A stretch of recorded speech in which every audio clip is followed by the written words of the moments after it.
Good evening. It's 5 p.m.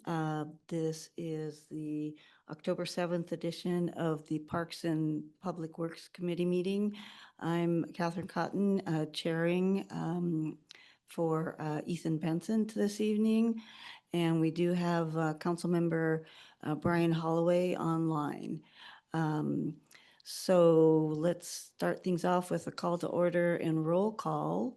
So in the chambers is Ethan Benson and me, Catherine Cotton, Dina Dean, our city clerk, Mike Chambliss, city administrator, Robert Thrall, our legal assistant, and Patrick Fry from Parks and Public Works, and a few other important people, very important people. And so we'll go ahead and move into the agenda approval. Did you use Professor and Mary Ann, the ones in the back? I skipped them. They were Parks and Public Works. Okay, so moved. All right. Um, we are now into our public comment section of the meeting. No online public comments will be taken. I do not see anybody in chambers to come before us this evening. So I think we'll go ahead and close public comments. Next item is minutes, approval of the minutes dated September 16th, 2025. Any concerns with those minutes? Move to approve. Do I have a second?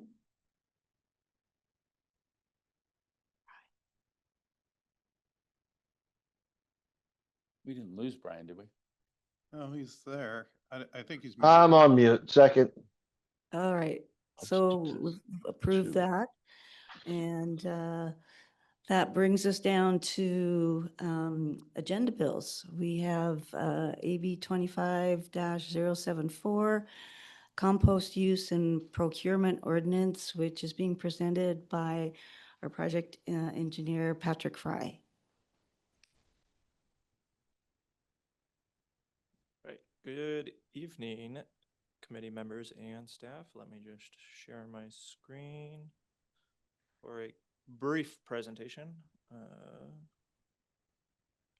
Okay. Exactly. So as Councilmember Cotton mentioned, this is Ordinance 1307. I'm calling it the compost procurement ordinance, and in short, it's just an ordinance that is directing the city on how to utilize compost moving forward and codifying it into our code. So the ordinance states that we must use compost in city projects where practicable.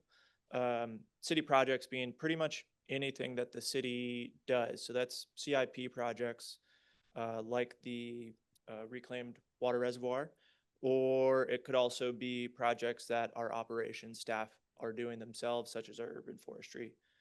And so they're just going to have to start using compost moving forward.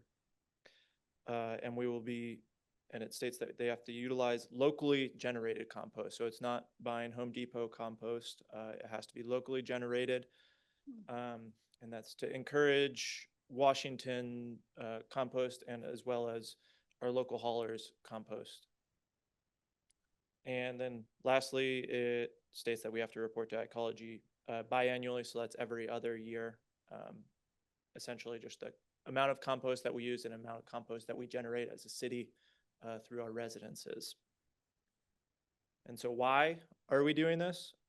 In short, because we have to. The state legislator dictated that cities with populations of 25,000 or above, or have organics collection provided to them, such as our waste management provides to our citizens, we have to do this ordinance and report to ecology on that biannual. And so it's to meet their state goal of having a 75% reduction of organic material to landfills by 2030, which the intent is just to reduce methane emissions. And so how will it affect us? Can I ask a quick question on that? Yes. How does it reduce methane emissions? So they want to divert the compost that would have ended up in landfills. And putting organics into landfills actually generates methane. And Right. so by creating it into a compost, that's reducing methane emissions. So the compost doesn't emit methane? There's no methane involved in compost production, or? You're getting into the soil science that I don't know super well, but That's correct? If you, in a compost operation, is an aerated process, where if it's done in an anaerobic process in a landfill, that's what generates the methane. Oh, okay. Right. All right. So composting itself can I? does not generate methane. Okay. I suspect that Councilmember Holloway did not hear that, but what? Yeah, I parts- heard it. Oh, you heard it? Excellent. Okay, I don't have to regurgitate. That it, so are your question, is your question answered? Yeah, my question is answered. That's really neat. Yeah. So, I guess I got some questions in. Are there specific targets set in this for how much Uh, I- compost? I will get to that in just a minute. But in general, it is, the state goal is to have a 75% reduction of organic material to landfills. That's really the target that the state has set forward. Understood, but it also says where practicable, excuse me. Yep. And if it raises a project cost by 10%, it's not practical. Exactly. So what are the penalties of not complying? None as it stands right now. Okay. There are no teeth with this at the moment. That being said, the practicable, as it's even stated in Washington Code and as well as the ordinance that I have set forth, it's, if anything is cost prohibitive, then we are not required to go through using compost. So the intent is use compost when it makes sense, where it's feasible, right? Right, and flower beds and whatnot, it's a good thing to do. Exactly. I'm just not gonna try to eat compost for the sake of eating compost. Um,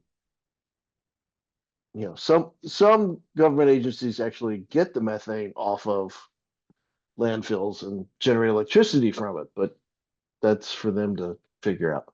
Okay, thank you. The use of compost is, well, for example, I was at the Green Snoqualmie thing on Saturday, Mhm. and Jason Battles was talking about how they had used a lot of mulch that had been generated from windfall from the bomb cyclone. Mhm. They just went heavy with the mulch. I don't think it hurt. I don't think it hurt the project at all to go heavy on the mulch, and it also kept it out of a landfill. So that seems very practicable, and not cost prohibitive. Exactly. And so actually Great. that leads into this first bullet point of implementation perfectly. So this is what I'm just going to bring up is how is this affecting us as a city? First, urban forestry group is really not going to have any change. Just as Councilmember Benson just mentioned, our urban forestry group doesn't actually purchase compost. They pretty much make everything that they use in-house just by being an urban forestry group. Any trees that come down, they use a chipper, they chip it up, and then they save those wood chips. We have a stockpile over at our public works yard, and they just use that. So they pretty much never buy outside compost. This isn't going to affect, this ordinance won't affect them really at all. That's straight from our urban forestry, Jason Battles, as well as Phil Bennett saying, nope, unless things really change around here, not gonna matter to us. For CIP projects, it will change us a little bit in that we have to start changing our specs. So in the very back of our, 100 to 600 page documents that we put out to bid, that says exactly what items and materials they have to use. We're just going to change the items that were soil amendments, typically used for restoration parts of the projects, landscaping parts of the projects. It's just going to have to start calling out compost. Realistically, that will have little to no change in dollars, and I know that might seem surprising, But the real answer is that generally contractors don't read that deep into the specs when they're bidding on projects, looking at the soil types that they're using. And so, yes, there are probably differences in prices of where, what soil we exactly specify and where it has to come from. But the answer is that typically contractors do not read that in depth, that they're looking at the specs of soils before bidding on a project. And if they are, then the soil might, or the restoration might be a touch higher than it was before, but landscaping and the restoration are typically in the matter of 1 to 5% of project Yeah. costs, and increasing that 1 to 5% by another 1% of that 1.5% isn't going to change the project a whole lot. Because restoration, it's in manpower, is where the general cost of that comes from, not in exactly what type of soil that you're calling out to use.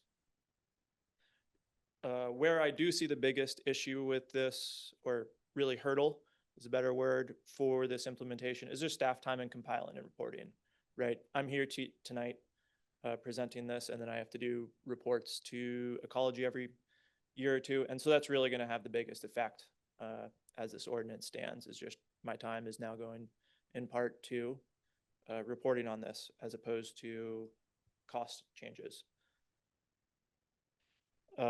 Just so you're aware too, one of the other rules was organic collection for all residents and businesses by 2027 is required. We're already doing that. We have organics included in our contract, and so we just are going to have to make sure that every single customer is getting an organic bin, but it won't change operationally anything.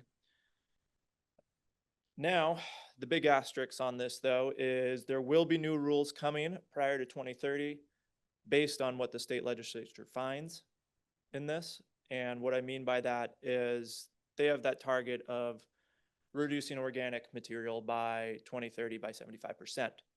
If they find that they're not anywhere near that, then they might impose more strict requirements on cities for using organics or compost. If they find that they're getting close to that target, then they might not have to do as much in the state legislature. And right now, we just don't know. They're in the fact finding. This year was the first year we had to report any sort of organic item to the state. So they're just working on that first year of data. And so if they want to hit their targets by 2030, they may or may not have to put out further rules. We just don't know. And so I might be coming to you in a couple of years with new rules. I might not. We're just going to have to wait and see. And so that's it. That's what's in this ordinance. Patrick, do you have things in place for how to track how much? I'm assuming that's what they're looking for is, quantities that the city is using or diverting from, and I honestly don't know how they're going to tell what's being diverted from the landfill. So we actually do know. We do have a metric from Waste Management on how much organics that they're collecting and diverting from the landfill, and that. As for what we're using as a city, essentially it's zero compost right now, just because, like what I said, our urban forestry group uses wood chips only, and in our CIP projects, we just haven't spec'd compost before. It's just not something we've done.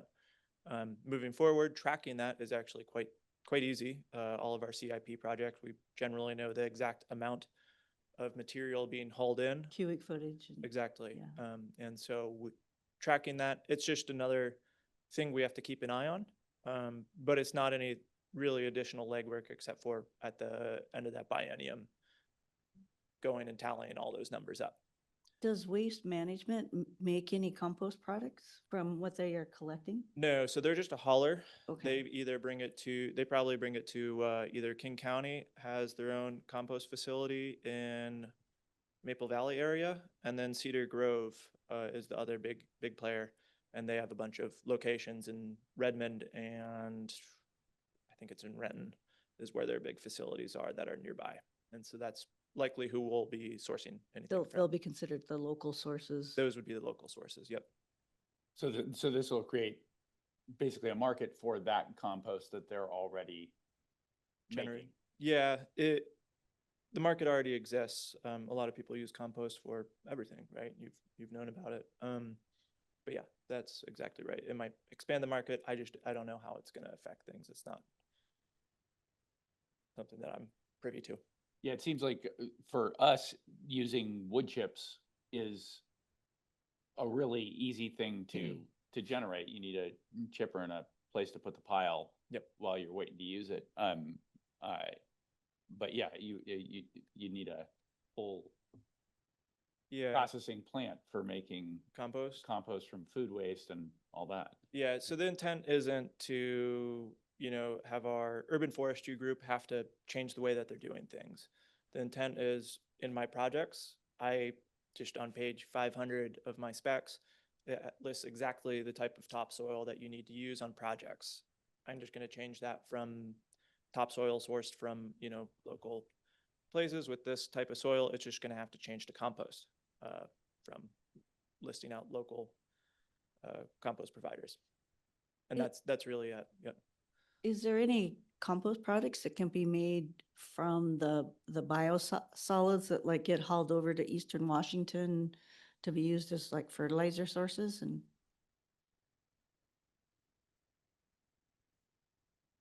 So, biosolids that we produce from the wastewater treatment plant are shipped or trucked over to Eastern Washington and used in a land application. So at that point, it's not compost, Right. but it gets tilled in and it becomes compost amended soil. Subsequently, nearly all sources of topsoil here are compost amended soil, right? So we have no, this is a new regulation. So we just have never been required to track how much compost we're using. We're already using compost, right? But we just haven't been required to track it. It's a new regulation, and like all new regulations, they ramp it up slowly. So first step one, create an ordinance, right? And the ordinance doesn't really require us to do anything other than to start tracking. But I will assume that in the future, they're going to continue to add requirements to this, right? Oh, yeah. We have to show and demonstrate that, we're being more, compliant with whatever regulation that they ramp up on us. But I don't think it's really going to add that much because really, when what we divert from the landfill is money saved, right? And this is things that waste management is thinking about all the time. So are every municipality pretty much that has to ship waste to a landfill, they want to divert because they're paying, what is it, $150 a ton now or something? Yeah, it's a lot. It costs a lot of money to dispose of waste now. And so whatever you can get out of there, if you can take the metals out, clean wood, hog fuel, compost, green waste, that is all potentially a product which can be, put into a market, which is, generates revenue for somebody, but it also saves us money because it reduces our disposal costs. So what they're trying to do is just kind of create the regulatory environment, which makes us behave more, appropriately with our waste. Will we ever make wood compost? I mean, I know we do the wood chips. Yeah, with the wood chips, so the mulch, the Yeah, Councilmember Benson was talking about. So that is mulch, but as it sits on the ground, it actually it turns into compost as it degrades. as it degrades in the environment, yeah, okay. So it amends the soil. Mulching is a great soil amendment. So Jeff, I just checked the definitions and mulch is included as compost. So we get credit for the wood chips. Yeah. Well, if we apply wood chips, then yeah, we're compost amending soil, right? Mm. And any topsoil that we buy now is already compost amended. So we'll be able to claim that as well. Great, thank you. Excellent. Can we move this forward to the next available council meeting that we can have this presented at? Yep. Love to do it. Any additional questions, Councilmember Holloway? Put it on consent. I don't think we can Yeah. we? It's an No. ordinance. It's got to go. It's an ordinance. Okay. A for effort. Thank Alright. you. Yep. All right, what's next up on our?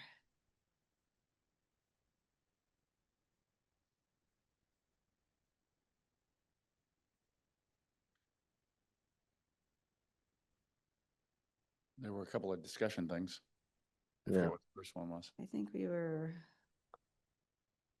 Oh, yeah. oh, lift the station. Remember the that lift one. station, Lift station.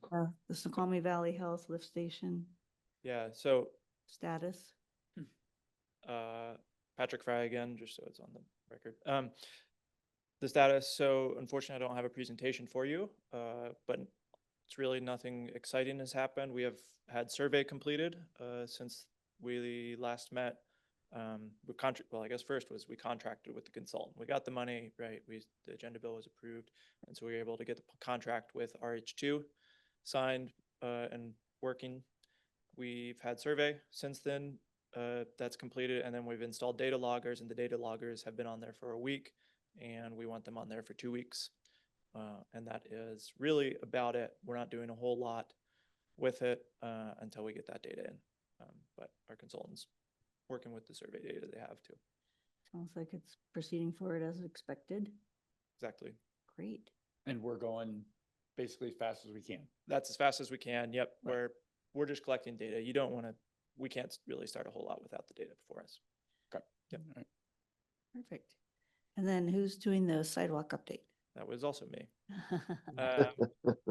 Name for the record. Try again. I have handouts for you, but I also will just share my screen so that I shouldn't have closed out of Zoom, so that everybody online can also see just the blue beam, nothing. So if I'll hand out the handouts first. Thank you. This is the 2025. Thank you. I have the old ones. Mine was printed upside down. So if you remember, a concerned citizen came in August, and that was actually fortuitous timing because I was about to put the contract out to bid. I think it was the following week when she did come in.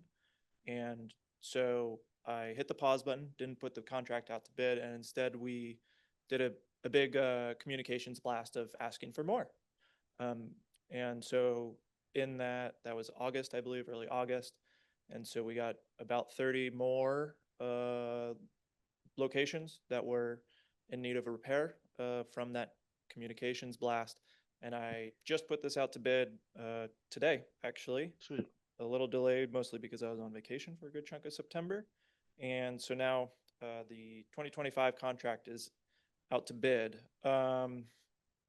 And there is about 150 locations with, call it a third of them being grinding and the other 2/3 being replacements. And really, like you guys know, this is a biannual project, meaning every other year that we do. The last one was completed not 8 or 9 months ago, January, but a year and 8 or 9 months ago, January. And so we're pretty much right on target for our biannual project. We have $409,000 in this biannual budget. My engineer's estimate is about 350, so we're a little bit below that, but we'll see where bids come in. And this is out to bid until October 28th. I've already got 3 different contractors asking questions on the bids, so I'm hoping it's competitive. Good. Excellent. Sounds like another fun project. Another fun project. Yep. Any questions from other council members? Oh, this looks great. Yeah, good stuff. All righty. Thank you, Engineer Fry. I think that concludes our agenda for this evening, unless somebody else has something to bring before us. I'll look for a motion to adjourn the meeting. So moved. Second. With that, we'll show that we're adjourned at 5:24 p.m. this evening. Thank you, everybody.